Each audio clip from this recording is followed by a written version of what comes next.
Hi there, and it's me, Audrina again, with my regular reading of Where Did Your Heart Go? By me, from my debut novel.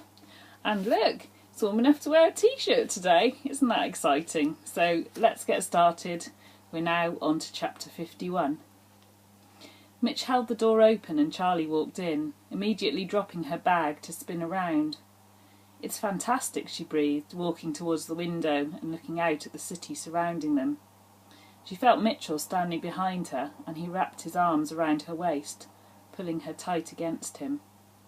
"You're the best view I've seen in ages," he whispered, as his lips brushed her neck and his hands reached up to caress her breasts. She turned to face him and flung her arms around his neck as he picked her up and walked the short distance to the large bed.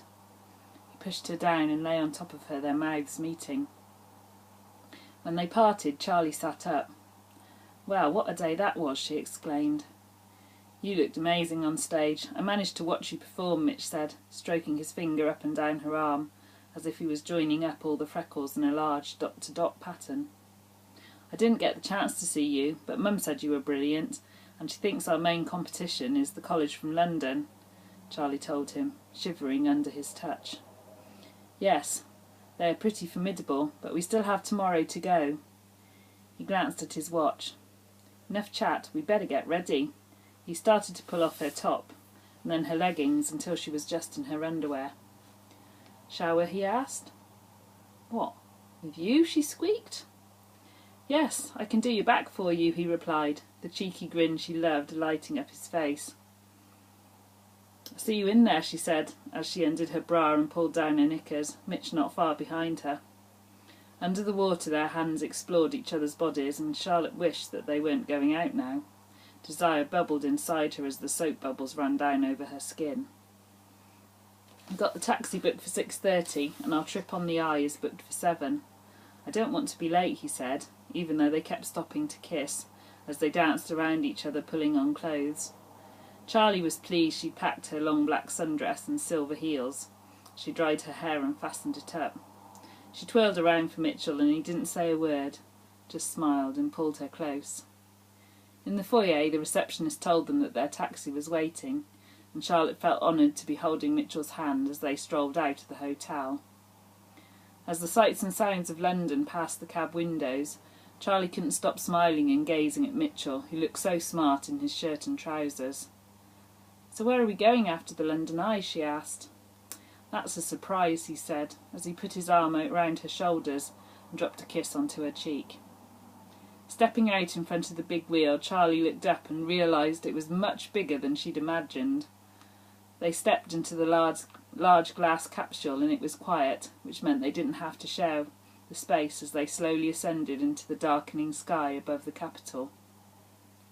Looking over London was a spectacle, and they both spent the ascent looking at all the places they'd seen on television.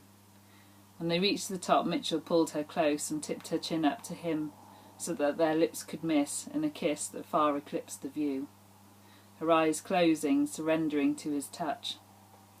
When they parted, they were on the way down.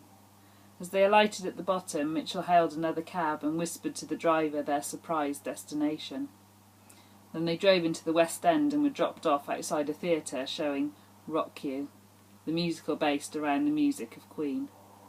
"This is amazing, Mitchell. How did you afford all this?" Charlie exclaimed as they found their seats. "I borrowed some money off Dad. I'll pay him back, so don't worry," Mitch replied. "You're worth it." It was a fantastic show, and after standing for the final song and singing and dancing along, they agreed it was a wonderful evening. "They're always holding auditions for dancers to these shows, and I thought I might try out later in the year," Mitch said, as they walked out into the street and looked for somewhere to eat. "Wow, that would be amazing. I'm not sure Mum would let me." "Well, you won't know if you don't ask her. Maybe she will." They ended up grabbing a burger before Mitch hailed another cab, and they returned to the hotel. As they walked along the corridor to their room, they both wondered how their parents were getting on. They opened the door, and there was more important things on their mind. "So is this special enough?" Mitch asked, reaching out to push a loose tendril of hair from her face. She shivered just from the slightest touch of his fingertip, as she moved into his embrace and nodded. "I love you so much, Charlotte Eden," Mitch said, kissing her forehead and brushing his lips ever closer to hers. "I love you too, Mitchell Cook," she replied, before their lips collided in a kiss that blew her away. Slowly he removed her dress and drank in the sight of her body in just underwear. She was truly beautiful in his eyes as she started to remove his shirt. He helped her with the buckle on his trousers as he saw that her hands were shaking so much that they kept slipping. Then he led her to the bed, and they fell upon the cool covers as the moonlight poured in through the gap in the curtains. As they kissed and caressed each other's skin, they gently removed the final barriers between their bodies. Mitchell immediately trailed kisses down over her hot, smooth skin, and then to her clit, intending to get her almost to the point of orgasm before he entered her for the very first time. He gently kissed, licked and nibbled his way around her, and felt her body arch and respond under his touch as she wriggled beneath him. Then her hands tugged him to come back up and reclaim her lips. "Are you ready?" he whispered, as he kissed her cheek and neck. "Yes, I think so," she whispered. He reached for a condom and then started to nudge his way inside of her. She felt full of him as she started to move in rhythm with his body. Felt like they were dancing on a different plane as the stars filled the room above, and she disappeared under the swell of passion that lifted them. When they floated back down to earth, they were bathed in sweat and clinging to each other, unable to move. Charlie looked into Mitchell's bright green eyes, and he looked straight back at her, as love passed between them as brilliant as the city lights. He leaned over and turned the lights out, and then they closed their eyes and went to sleep, each dreaming of the other and their dance tomorrow.